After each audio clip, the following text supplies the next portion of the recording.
जयकारा वीर बजरंगी।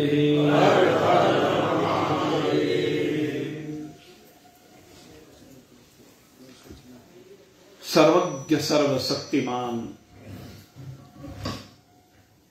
सर्व जगत हितकारी कल्याणकारी भगवान सदाशिव के चरणारविंदों में कोटिशः प्रणाम करते हुए आइए आज हम इस पुनीत पावन महाशिवरात्रि के पर्व पर अपने आप को भगवान सदाशिव के चरणों में समर्पित कर दें। क्यों? क्योंकि आज शिवरात्रि है और शिवरात्रि ऐसी रात्रि है जो हमारी इच्छाओं की पूर्ति करने वाली है। यद्यपि रात्रि अंधकार का प्रतीक होती है, रात्रि निद्रा और आलस्य का प्रतीक होती है, रात्रि प्रमाद का प्रतीक होती है। आप जब भी देखें हम रात्रि की जो व्याख्या करते हैं तो इसी रूप में रात्रि की व्याख्या की जाती है। लेकिन ये जो महाशिवरात्रि है इसकी व्याख्या इससे भिन्न है, क्योंकि मंगल का पर्व है, ये अमंगल का हरण करने वाला पर्व है। मंगल भवन अमंगल हारी उमा सहित जेहि जपत पुरारी मंगल भवन अमंगल हारी। ये रात्रि कैसी है? कहते समस्त अमंगलों को नष्ट करने वाली है, समस्त मंगलों को प्रदान करने वाली है। क्यों? कहते ये वो रात्रि है जिसमें भगवान सदाशिव मां उमा के साथ जप करते हैं। उमा सहित जे जपत पुरारी, उमा सहित जाप करते हैं, सोते नहीं। इसलिए रात्रि अंधकार में नहीं रहती है, रात्रि प्रकाश में हो जाती है। क्या जपते हैं? बात यह है रात्रि काम भाव की प्रतीक है और भगवान सदाशिव कहते हैं कि मेरी जो ये रात्रि है यही वो रात्रि है जिसमें काम को नष्ट किया जा सकता है। काम को सदा सदा के लिए जला करके भस्म किया जा सकता है। ये रात्रि ज्ञान का तीसरा नेत्र खोलने की रात्रि है। भगवान सदाशिव ने आज ही की रात्रि में अपना तीसरा नेत्र खोला। आज ही की रात्रि में भगवान सदाशिव ने इस नेत्र को खोल करके काम को भस्म कर डाला। रामचरितमानस में शिव पुराण में कथा आती है कि जब सती ने दक्ष प्रजापति के यज्ञ में अपनी इस नश्वर देह का परित्याग कर दिया और इच्छा ये की कि जन्म जन्म शिवपद अनुरागा, सती मरत हरिसन वर मांग, सती ने मरते समय ये वर मांगा कि जन्म जन्म शिव पद अनुराग। राग की बात नहीं की, अनुराग की बात की। मेरा प्रेम भगवान सदाशिव के चरणों में जन्म जन्म बना है। और इसी भावना के कारण से नारद जी की प्रेरणा से ते कारण हिमगिरी रह जाए, इसी कारण से वो हिमगिरी के घर में गई और पार्वती नाम पाया वहां पर, पर्वतराज की पुत्री होने के कारण से। और नारद जी की प्रेरणा से शिव को प्राप्त करने के लिए बड़ा भयंकर तप किया, बड़ा कठोर तप किया। जवानी में क्या कहें, बालकपन की ही अवस्था में प्रारंभ कर दिया शिव को प्राप्त करने की।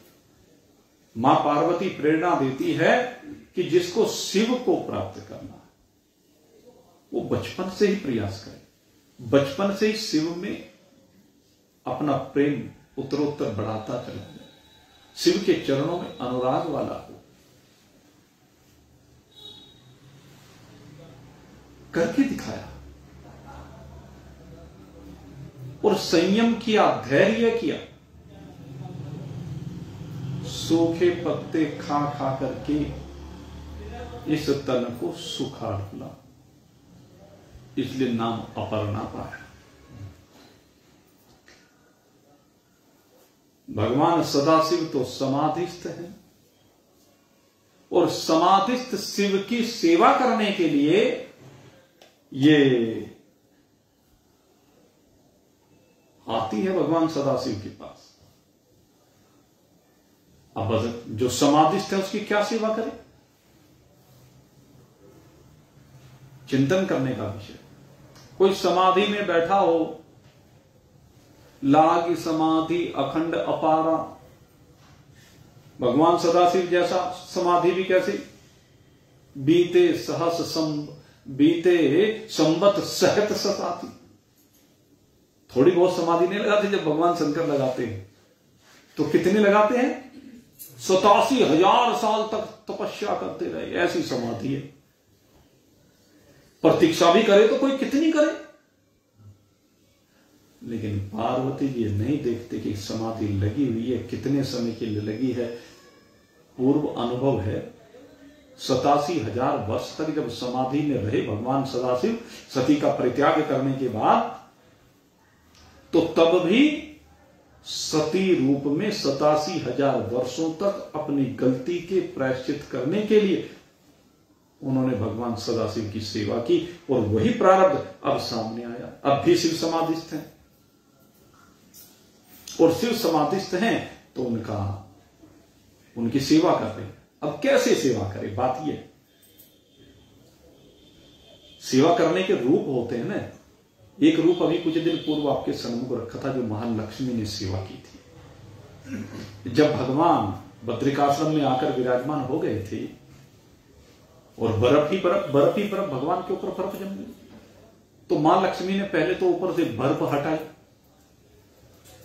भगवान नारायण के शरीर पर से पहले तो बर्फ हटाई।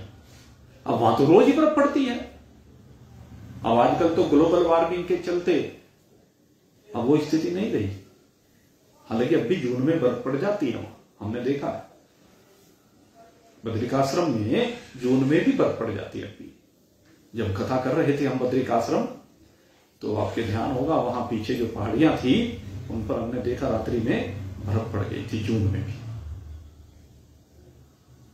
लेकिन पहले तो रोज ही बर्फ पड़ा करती थी, भयंकर सर्दी हुआ करती थी। तो अब लक्ष्मी जी समाधिस्थ नारायण को देख करके सोच रहे कि सेवा की जाए तो क्या की जाए। तो मां लक्ष्मी ने सोचा कि इनके ऊपर इतनी बर्फ जम जाती है, बड़ी ठंड लगती होगी, तप कर रहे हैं। कहते हैं मैं इनके इस कष्ट का निवारण करूं। और स्वयं मां लक्ष्मी एक बद्री वृक्ष के रूप में, बद्री का वृक्ष, बेर का पेड़, बन करके उनके बराबर में खड़ी हो गई और बड़ी बड़ी टहनियां, बड़े बड़े पत्ते, और जो इतना घिन का वृक्ष का रूप धारण किया कि जो भी बर्फ पड़े अब वो उस वृक्ष के ऊपर पड़े, या कह लीजिए मां लक्ष्मी के ऊपर पड़े। बरसात हो तो उसको लक्ष्मी जी झेलें, बर्फ पड़े तो उसको लक्ष्मी जी झेलें। अब समाधिस्थ की हो गई कि नहीं हो गई सेवा? अब पार्वती जी भी सेवा करे तो समाधिस्थ की क्या करे? तो कहते हैं वहां निकट में आती है और निकट में आकर के भगवान सदाशिव के आसपास वे पेड़ों के पत्ते गिर जाते हैं तो झाड़ू बुहारी कर देती है। भगवान सदाशिव के निकट ला करके जल रख देती है। क्या पता किस समय आवश्यकता पड़ जाए। कुछ फल लाकर रख देती है, पूजा करती है। तो सेवा करने का मन होना चाहिए। सेवा करने का तरीका सेवक ढूंढ ही लेता। भगवान किसी की सेवा नहीं चाहते हैं, भगवान तो सबकी सेवा करते हैं, लेकिन फिर भी हमारा दायित्व बनता है कि हम भगवान की सेवा करें। हमारा दायित्व बनता है हम गुरु की सेवा करें। हमारा दायित्व बनता है माता पिता भले ही समर्थ हो लेकिन माता पिता की सेवा करें। माता पिता की कोई इच्छा नहीं है, सर्व समर्थवान हैं, लेकिन फिर भी उनकी सेवा होनी चाहिए। मां पार्वती हमें शिक्षा देती है। उसे सेवा की आवश्यकता है या नहीं है, लेकिन हमारा दायित्व है, हमारा फर्ज है, हमारा कर्तव्य है कि हम सेवा करें।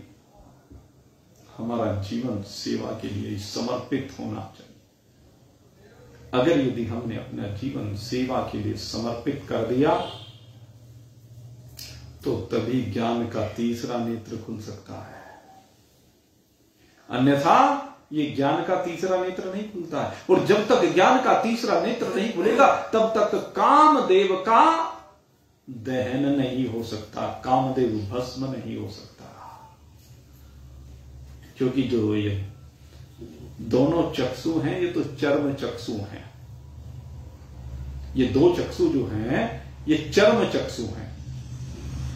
चाम से बने हैं ना, तो जो चाम से बने हैं तो उनको अगर यदि देखें तो उन्हें तो काम ही काम दिखता है। लेकिन जो तीसरा चक्षु है, ये जो ज्ञान का चक्षु है, इसको काम नहीं दिखता है। अभी तो ये काम निवृत्ति का प्रतीक है। इस चक्षु के खुल जाने पर काम की निवृत्ति हो जाती है और राम की प्राप्ति हो जाती है, या कह लीजिए राम की प्राप्ति होकर के काम जल करके भस्म हो जाता है। कामदेव को भेजा ने इंद्र ने कि जाओ मेरे सखा हो तुम तो भाई, तारक असुर भजौते ही काना। क्या देख तारक असुर हो गया भाई, उससे मैं बड़ा परेशान हूं, स्वर्ग पर कब्जा कर लिया है। कामदेव तुम तो मेरे प्रिय सखा हो। ये कामदेव ब्रह्मा जी के मन से पैदा हुआ है, जिससे सिद्ध होता है कि ब्रह्मा के मन में भी काम बैठा हुआ। ब्रह्मा के मन में काम है और ये काम ब्रह्मा को भी विवश कर देता है। ये बड़ा भयंकर शत्रु है। इस कामदेव का उदय होने पर, इस काम के वशीभूत होने से कथा आती है।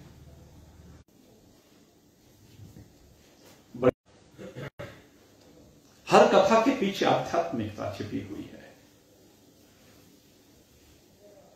और इस कामदेव को जब प्रेरित किया, कामदेव आया है अपने सखा बसंत को लेकर, अपने साथ में स्वर्ग की सुंदर सुंदर अप्सराएं लेकर।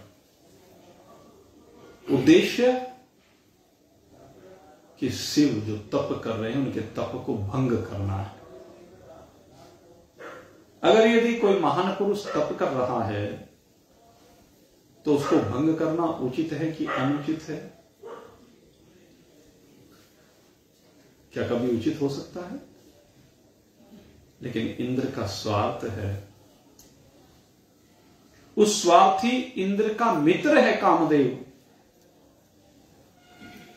इसलिए वो उचित अनुचित को नहीं देखता। उसे तो केवल देवहित देखना है, अपना स्वार्थ देखना है। जो स्वार्थी लोग होते हैं ना, वो ये नहीं देखते कि तू क्या कर रहा है।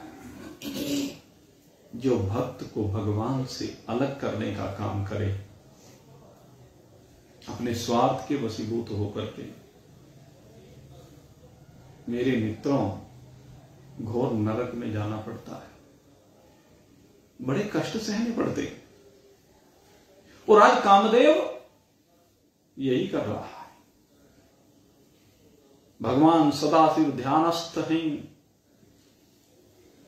आकर के बाणों का प्रहार करता है, काम बाण चलाता है, पुष्प बाण चलाता है। बसंत का वातावरण, बड़ी सुगंधित मंद समीर प्रवाहित हो रही है, भांत भांत के पुष्प पल्लवित हो रहे हैं वहां पेड़ पौधों पर। बड़ा सुरम्य वातावरण बना दिया है कामदेव ने अपनी माया के द्वारा। गंधर्व गायन करने लगे विभिन्न वाद्य यंत्रों के साथ, अप्सराएं नृत्य करने लगी। और जब नृत्य गायन चल रहा था, उसी समय मां पार्वती का भी आगमन हुआ। वो सेवा करने के लिए आती है। उस कामदेव का तो कोई प्रभाव भगवान सदाशिव के ऊपर नहीं हुआ, लेकिन जब मां पार्वती आई और सेवा कर रही हैं, तो उस सेवा से आज भगवान सदाशिव ध्यान से बाहर निकले। पार्वती को सेवा करते हुए देखा, बड़े प्रसन्न हुए कि मेरी कितनी सेवा कर रही है। सती का स्मरण हो गया। और इधर एकदम भगवान सदाशिव फिर चौंके, अरे मेरा अकाम मन ये कहां पार्वती की ओर आकृष्ट हुआ है? क्यों हुआ है? मैं तो समाधिस्थ था, कैसे समाधि भंग हो गई? इतने में देखा आम की मंजरी में के पीछे कामदेव छिपा बैठा था। और जैसे कामदेव को देखा, भगवान सदाशिव को क्रोध आ गया, अरे तू मेरे अंदर इस अकाम मन में काम उत्पन्न करना चाहता है? दुष्ट पापी, मेरे सन्मुख तो ठहर नहीं सकता। दंड दे दिया। तुरंत ज्ञान की अग्नि प्रज्वलित हुई। ये ज्ञान की अग्नि का प्रज्वलित होना ही तीसरे नेत्र का खुलना है। और ज्ञान की ये जो अग्नि प्रज्वलित होती है, इसमें जल करके कामदेव भस्म हो जाता है। यह आध्यात्मिक भाव है। जैसे ही आपके अंदर ब्रह्म ज्ञान की अग्नि प्रज्वलित होती है, ब्रह्म ज्ञान का प्रकाश होता है, तो उसमें कामदेव टिक ही नहीं पाता है। वो कामदेव जल करके भस्म हो जाता है, क्योंकि वहां काम नहीं रह सकता है। एक साथ में तो राम रहेगा या काम रहेगा। और भगवान सदाशिव के अंदर तो राम है। इस बात को तो हम सब जानते कि राम है। और इसी राम को अपने भक्तों को सदा प्रदान करते हैं।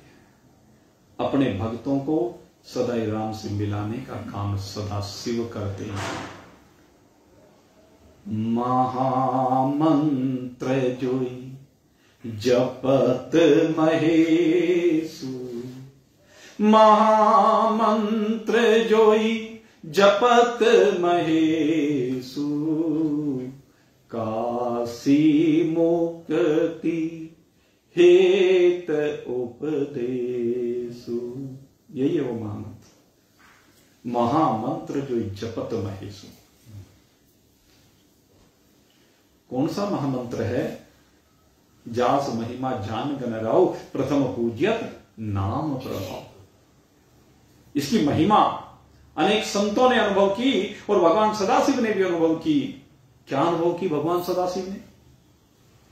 अब बात यह है ना, इन्होंने कुछ अनुभव किया होगा तभी तो इस काशी नगरी में रहते हुए, इस अपनी नगरी में रहते हुए, काशी ये ऐसी नगरी है कहते जहां किसी दूसरे का कभी राज्य नहीं होता। काशी का कोई राजा नहीं होता। अब वो अलग बात है कि कलयुग में आकर तो सब होने लगे भाई, पहले कोई काशी का राजा नहीं होता था। काशी भगवान सदाशिव की नगरी है। कहने इसके महाराजा तो भगवान काशी विश्वनाथ है। काशी विश्वनाथ इसके महाराजा है, क्योंकि ये नगरी त्रिशूल की नोक पर टिकी हुई है, भगवान सदाशिव के त्रिशूल पर टिकी हुई है। वहीं से इसको अस्तित्व मिल रहा है। और जिस समय आपको ध्यान होगा, स्वप्न में हरिश्चंद्र जी ने विश्वामित्र जी को राज्य प्रदान कर दिया था, अपना सारा राज्य दान में दे दिया था। तब हरिश्चंद्र जी यहीं काशी जी में ही आए थे, क्योंकि काशी में उनका राज्य नहीं था। कहते काशी मेरे भोलेनाथ की नगरी है। भोलेनाथ ने ही हरिश्चंद्र जी को रहने का स्थान प्रदान किया। ऐसी है दिव्य काशी नगरी। यहां का अनुभव भगवान सदाशिव कहते कि महामंत्र जो जपत महेशु काशी मुक्ति हेत उपदेशु। कहते जो काशी की पुनीत पावन नगरी है, यहां पर भगवान सदाशिव का सदा वास है, सदा भगवान सदाशिव निवास करते हैं। और आपको एक बात बताएं, काशी जी में एक परंपरा है कि अंतिम काल में जब बुढ़ापा आ जाता है तो बुढ़ापे में लोग जाकर के काशी में निवास करते हैं। ऐसे बहुत लोग हैं जो अपना अंतिम काल काशी में बिताते हैं। काशीवास बोला जाता है उसको। जहां पर इस बार हम कथा करने जा रहे हैं मारवाड़ी सेवा संघ, उसमें ऐसे बहुत लोग हैं जो जीवन पर्यंत के लिए काशी जी में आ गए हैं और वहीं रह करके भजन कर रहे हैं। ऐसी मुमुक्षु भवन सभा है, उसमें भी ऐसे बहुत लोग हैं। और ये दो तो चूंकि हमारे संपर्क में आई जगह है, और न जाने कितने ऐसे स्थान हैं काशी जी में जहां पर बहुत लोग रह करके अंत समय काशी में व्यतीत कर रहे हैं। कारण क्या है? उमा सहित जपत महेशु, क्योंकि यहां पर उमा के साथ भगवान सदाशिव एक मंत्र का जाप करते हैं। वो मंत्र ही काशी में मुक्ति का कारण बन जाता है, क्योंकि उस मंत्र की महिमा को भगवान सदाशिव ने स्वयं अनुभव किया। इसीलिए उस मंत्र का उपदेश सबको देते हैं। कहते हैं जो अंत काल में इस मंत्र का स्मरण करते हुए, इस मंत्र को सुनते हुए इस शरीर का परित्याग कर जाता है, वो उसी का हो जाता है। अंत काले च मामेव स्मरण मुक्त्वा कलेवरम यह प्रियाति समद्ध भाव ज्ञाति नास्त्यत्र संशय। इसमें जरा भी संशय नहीं है।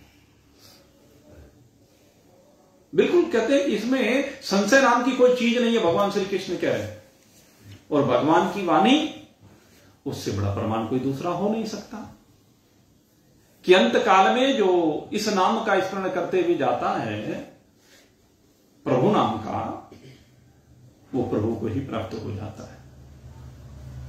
इसलिए काशी में मेरा मानना है कि भगवान सदाशिव इतनी बड़ी सेवा कर रहे हैं कि यही नाम जो भी यहां पर शरीर का परित्याग करता है, उसी के कान में यही नाम का अमृत घोल देते हैं। इस नाम के अमृत का पान करा देते हैं उसे यहां से जाते हुए। क्योंकि काशी जी में भगवान सदाशिव निरंतर जाप करते, स्पेशली ये नहीं देखते कि अब ये मरने वाला है तो कौन, 24 घंटे जपते रहते हैं और उसकी गूंज पूरे काशी में गूंजती रहती है। कोई ना भी चाहे तब भी उसके कान में वो नाम पड़ेगा ही। अगर ना भी चाहे, आप सोचिए, हम यहां पर बैठे हुए हैं, अभी बैंड बजने लगे बाहर, तो उसकी आवाज कानों में पड़ेगी कि नहीं पड़ेगी? पड़ेगी ना, निश्चित पड़ेगी। समझ में कुछ आ रहा है या नहीं आ रहा है, इस बात का इतना महत्व नहीं है, लेकिन कान में उस बैंड की आवाज जरूर पड़ेगी। क्योंकि बैंड की भाषा को हम जानते नहीं, इसलिए वो समझ में नहीं आता। लेकिन भगवान सदाशिव की भाषा इतनी सरल है, इतनी मधुर है, इतनी सहज है कि वो सहज ही समझ में आ जाती है। और जो भाषा में वो बोलते हैं वो एकदम भक्तों को शांति देता है, आराम देता है, क्योंकि आराम का प्रतीक है ये। इसमें जाते ही आराम मिल जाता है साधक को। वो शांति से शरीर का परित्याग कर देता है काशी में। इस नाम में आराम है, शांति है, विश्रांति है, तृप्ति है। तृप्ति तृप्ति तो चाहते हैं सब। और ये दिव्य नाम, कौन सा नाम? 2 अक्षर का प्यारा नाम, राम राम। यही तो है वो 2 अक्षर का प्यारा नाम, रमेति इति रामः, जो काशी के कण कण में रम रहा है, काशी के कण कण में जो रमन करता है, काशी के वायुमंडल में जो गूंजता है, वो राम का नाम है। शिव के डमरू की तान से यही नाम निकलता है। शिव का डमरू इसी का प्रवाह करता है। इसीलिए काशी का बड़ा महत्व है। भाग्यवान है वो लोग जिनको बाबा विश्वनाथ के दर्शन होते हैं, उनका आशीर्वाद मिलता है और उनके डमरू की गूंज सुनने को मिल जाती है। अगर काशी में जाकर के साधना की जाए तो भगवान सदाशिव साक्षात हो जाते हैं। वहां जाकर के अगर प्रार्थना की जाए तो निश्चय वो भोले बाबा द्रवित हो जाते हैं। भोले हैं ना, सहज ही प्रसन्न हो जाने वाले हैं।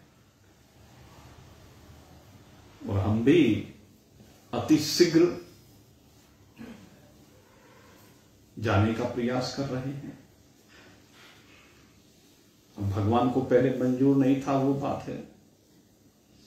अब आगे देखो, जैसी भगवत इच्छा है, हम तो जाने के लिए तैयार बैठे हैं, जाने को तैयार बैठे हैं। अब उससे प्रार्थना कर रहे हैं कि प्रभु बुला ले। वो भी देख रहा है कि हां भाई, कौन पक्का है कौन कच्चा है। जो पक्का है चला जाएगा, जो कच्चा है, जिसका विश्वास नहीं है, रह जाएगा। लेकिन कोई बात नहीं, घबराने की आवश्यकता नहीं। परिस्थितियां भी हो सकती हैं, फिर बुलाएगा। लेकिन हम तो केवल प्रार्थना कर सकते हैं कि हे प्रभु, हम आ रहे हैं आपकी शरण में और सब भक्तों को लेकर आ रहे हैं आपके। इसलिए जो हम वहां पर आ रहे हैं प्रभु, वहां पर आना हमारा काम है और भव से पार उतारना तेरा काम है। तू वहां पर भव से पार उतारने के लिए बैठा हुआ है, उतारेगा हमें विश्वास से। इसलिए प्रभु कर दो बेड़ा पार, कर दो बेड़ा पार भोले बाबा जी, कर दो बेड़ा पार भोले बाबा जी, मेरा कर दो बेड़ा पार भोले बाबा जी, मेरा कर दो बेड़ा पार भोले बाबा जी।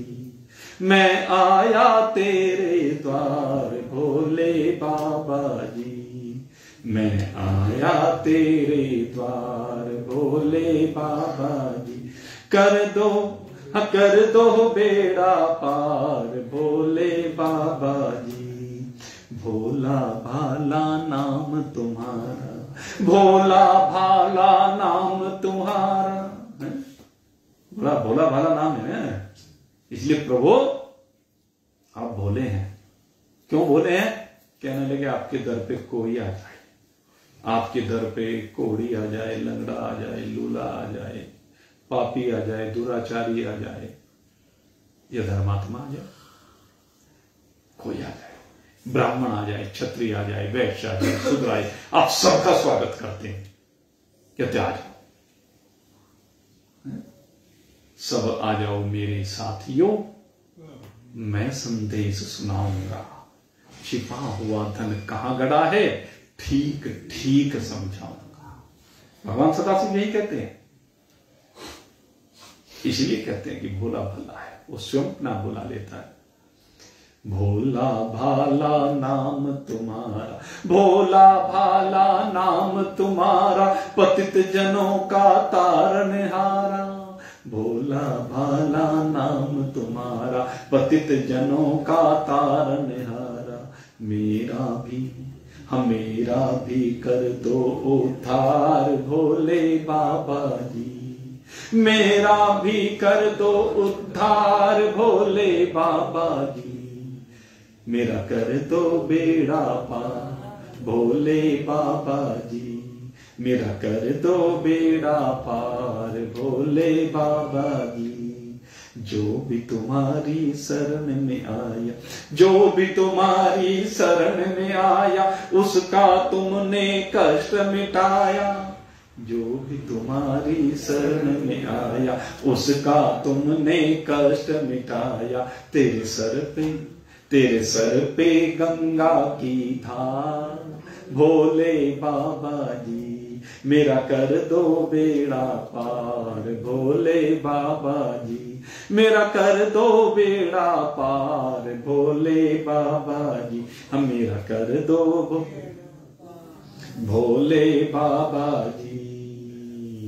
दर तुम्हारा मोक्ष का द्वारा, दर तुम्हारा मोक्ष का द्वारा। हे काशी विश्वनाथ, तुम्हारा दरवाजा मुक्ति का खुला हुआ दरवाजा है, हरि की धाम का खुला हुआ दरवाजा है। विशेषता है ये भगवान की। देखो किसका दरवाजा खोलते हैं? नगरी तो काशी विश्वनाथ की है और दरवाजा हरि का खोलते हैं। लोक में किसके भेजते हैं? ये है इस हर की महिमा, हरि के लिए। एक मात्रा का फर्क है बस। कहते हैं मेरे में मात्रा नहीं है, वहां पर मैं मात्रा और जोड़ देता हूं ई की।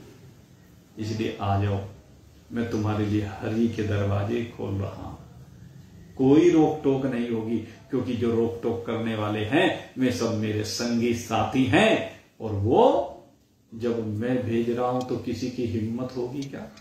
भूत प्रेत पिशाच, डाकनी साकनी बेताल, ये मोटे मोटे लंबे लंबे काले काले लाल लाल आंखों वाले, कहते किसी की चिंता करने की आवश्यकता नहीं है। क्योंकि जब मैं तुम्हें उपदेश दे रहा हूं तो तुम्हारे लिए हरि का दरवाजा खुल रहा है। इसलिए चिंता मत करो।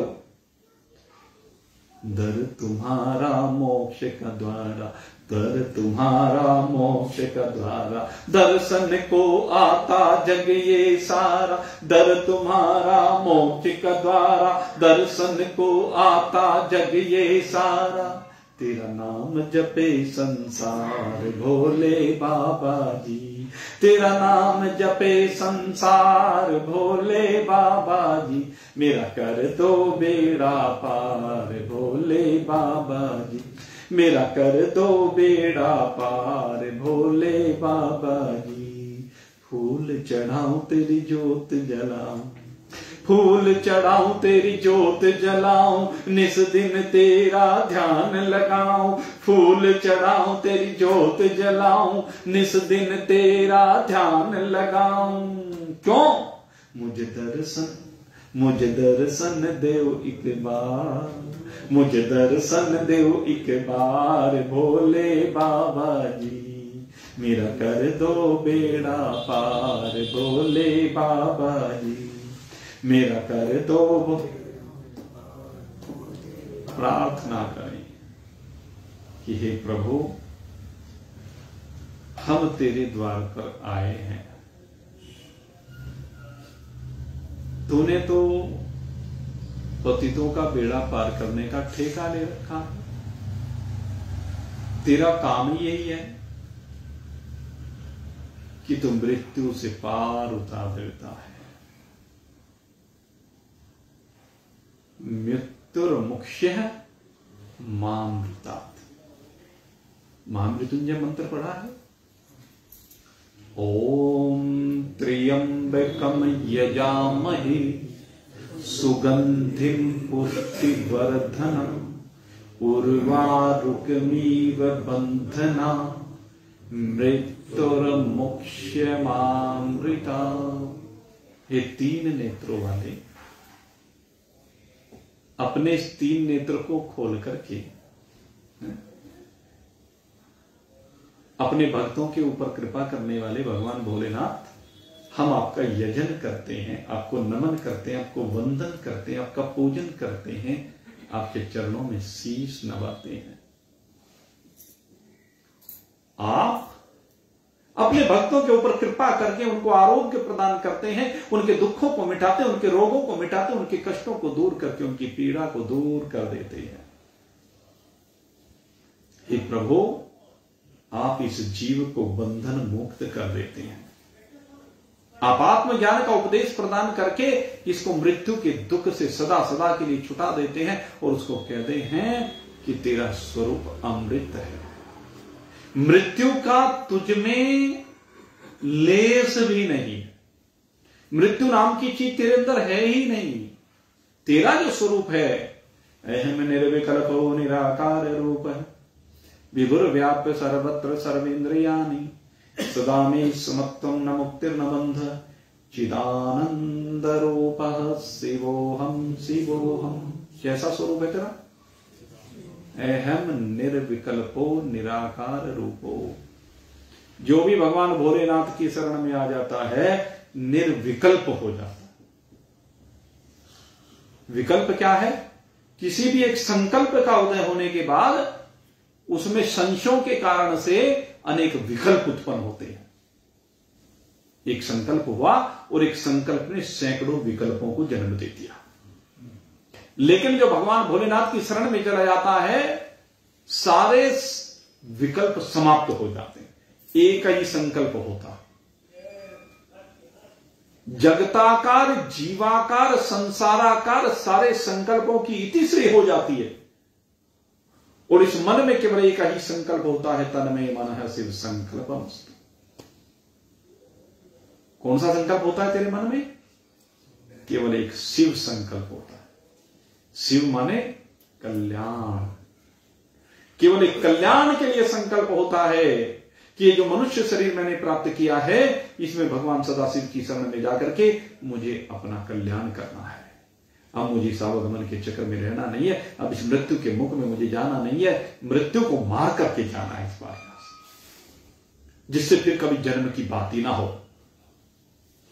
मुझे अमरता को प्राप्त करने आई क्योंकि जब तक अमरता प्राप्त नहीं होगी तब तक जन्म का चक्र चलता रहेगा, बार बार जन्म होता रहेगा। भगवान भोलेनाथ कहते हैं कि तू जब मेरी शरण में आ गया है तो मृत्यु मोक्षमामृतात्, मैं तुझे मृत्यु के मुख से निकाल करके अमृत प्रदान कर रहा हूं, वो अमरता प्रदान कर रहा हूं जिसके बाद मृत्यु हो नहीं सकती, और जब मृत्यु नहीं हो सकती तो जन्म भी नहीं हो सकती। इसलिए तू अमर है, तेरा वास्तविक स्वरूप अमर है, अहम निर्विकल्प व निराकार रूप। और उस समय जाकर के तेरा रूप भी निराकार हो जाता है, तेरा रूप निराकार हो जाता है, साकार नहीं रहता, बल्कि समस्त साकारों के अंदर तू विराजमान हो जाता है निराकार रूप से। जैसे समस्त विद्युत उपकरणों के अंदर जितनी भी ट्यूबलाइटें हैं, जितने भी पंखे हैं, एसी हैं, फ्रिज हैं, कूलर है, मशीनरियां, सब में जैसे निराकार रूप से बिजली रहती है, ऐसे ही तू उन सब साकार में निराकार बनकर सबको चेतना प्रदान करता है, सबकी अकेली शक्ति हो जाता है, तेरी शक्ति से ही सारा साकार शक्ति पाता है, ऐसा निराकार तेरा रूप हो जाता है। तो साकार बढ़िया कि निराकार बढ़िया? चिंतन कर। निराकार रूप है विभुर व्याप है, ये निराकारता क्या हो जाती है? कहते तेरे को व्यापक बना देती है। निराकार रूप है विभुर व्याप है, जैसे निराकारता में तू आता है तो व्यापक हो जाता है। अभी तक एक शरीर की सीमा में तू विराजमान है, लेकिन फिर सब शरीरों की सीमाओं के अंदर भी और सब शरीरों की सीमाओं के बाहर भी एक तेरा ही अस्तित्व होता है। अहम निर्विकल्प निराकार रूप है विभुर व्याप्य। विभु सब कुछ में व्याप्त हो जाता है, सब कुछ में बस जाता है। जैसे फूल में खुशबू बसी हुई होती है, ऐसे ही सब जीवों में तेरी चेतना बसी हुई होती है, तेरा आनंद बसा हुआ होता है, तेरा प्रकाश उनको प्रकाशित कर रहा होता है, तुझी से अस्तित्व पाते होते हैं, तू ही उनका आधार होता है, तू ही उनका अधिष्ठान होता है। विभुर व्याप्त सर्वत्र सर्वेंद्रियाणि, सर्वत्र कोई ऐसी जगह नहीं यहां वहां जहां तक भी तेरी नजरें जा सकती हैं, कहते सब में तो ही तू समा जाता है। और कैसा? सदा में समत्वम, कहते समभाव से समता है, तेरे अंदर समता रहती है। पुष्प में जो सुगंध होती है वो कुछ समय के लिए होती है, आप देखिए, जब तक किसी पौधे के ऊपर पुष्प नहीं आया है तो उसमें से वो सुगंध आती है क्या? पुष्प जैसे जैसे बनता है उसके अंदर सुगंध स्फुरित होने लगती है, जैसे जैसे अपने यौवन काल में वो पहुंचता है तो सुगंध अधिकतम होती है, और फिर धीरे धीरे जैसे ही पुष्प बुढ़ापे की ओर चलता है युवावस्था से सुगंध कम होने लगती है, और जैसे ही मुरझा जाता है और फिर उसके बाद मट्टी में मिल जाता है। रहती है क्या सुगंध? तो सुगंध की एक रास्ता पुष्प में नहीं है, परिवर्तनशील है, लेकिन कहते हैं जो तू है, तू जो आत्मा है वो सदा एक रस है, न कभी छोटा है न कभी बड़ा है, तेरे में कभी विकार नहीं होता, तू सदा एक जैसा है।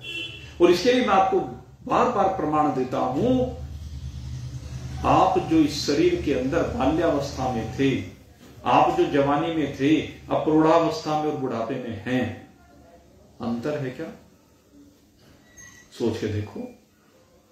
इस शरीर के बचपन को आपने देखा या किसी और ने देखा? उसी आपने देखा ने जो सा आप अब इसमें विराजमान है इस शरीर में, किसी दूसरे आपने तो नहीं देखा। तो आप तो वही के वही हैं, आप में तो कोई परिवर्तन नहीं हुआ ना। मन में परिवर्तन हो सकता है, संस्कारों में परिवर्तन हो सकता है, अंतःकरण के दिशाओं का परिवर्तन हो सकता है, लेकिन आप जो इस शरीर के साक्षी रहे, बचपन के साक्षी रहे, जवानी के साक्षी रहे, प्रौढ़ावस्था के साक्षी, बुढ़ापे के साक्षी, उसमें कभी कोई परिवर्तन संभव नहीं है। आप अपरिवर्तनीय हैं। सदामयि समत्वम न मुक्ति न बंधन। और वास्तविकता यह है, न आप में मुक्ति है और न ही बंधन है। आप मुक्ति और बंधन दोनों की कल्पना से बाहर हैं। मुक्ति और बंधन दोनों कल्पना का खेल है। जब तक आप शरीर के साथ बंधे हुए हैं तो बंधन है, और जिस समय आप अपने आप को शरीर से विलग कर लेते हैं तो मुक्ति है। ये लौकिक रूप से बात कही जाती है, लेकिन हकीकत यह है आत्मा ने कभी बंधन में होता है, और जब कोई बंधन में है ही नहीं तो मुक्ति की बात कैसे की जाए। न मुक्ति न बंधा, बल्कि कैसा है आत्मा? चिदानंद रूपः शिवोहम शिवोहम। चिदानंद रूपः शिवोहम शिवोहम। आप चैतन्य आनंद स्वरूप है। आपका वास्तविक स्वरूप यही है। आप शिव हैं, आप शिव हैं, आप शिव हैं। ये शिवरात्रि आपको शिव बुलाने के लिए है।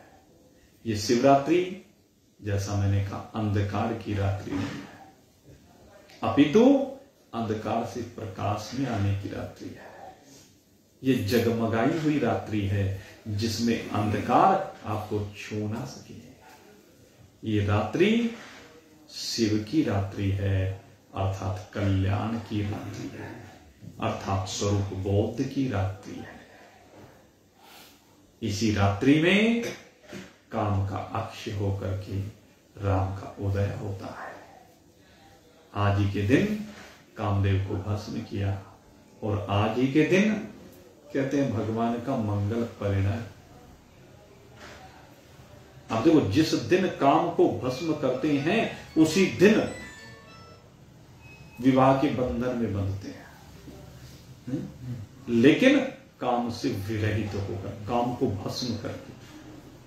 ये बंधन काम के लिए नहीं है, ये राम के लिए है। हमारा जो मिलन है, गुरु और शिष्य का जो मिलन है, किस लिए है? वो राम के लिए है।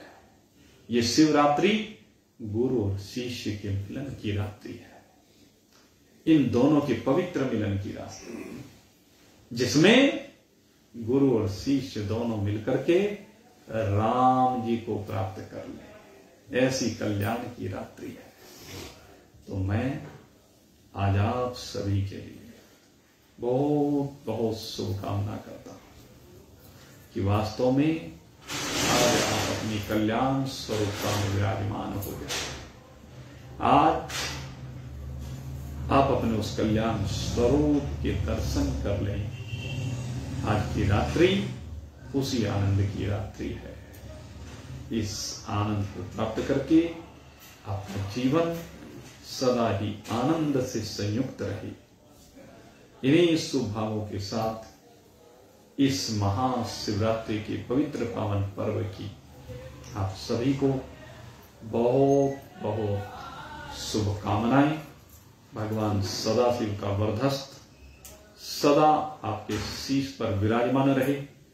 भगवान भोलेनाथ आपके ऊपर कृपा करते रहें, और भगवान काशी विश्वनाथ सदा आपके हृदय को पावन करके आपके हृदय में राम नाम की रसधार का निरंतर प्रवाह करते रहे। इन्हीं शुभ भावों के साथ यहीं पर विश्राम। बोलिए सच्चिदानंद भगवान की जय।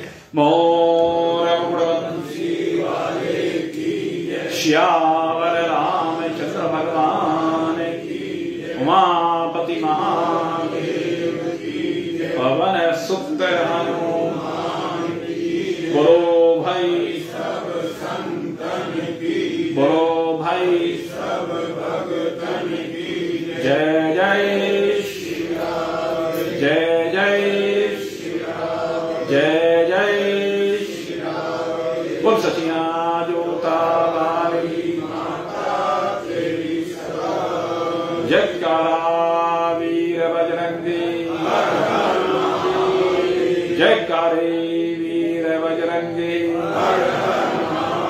जयकारा वीर बजरंगे। नमः पार्वती पते हर हर महादेव।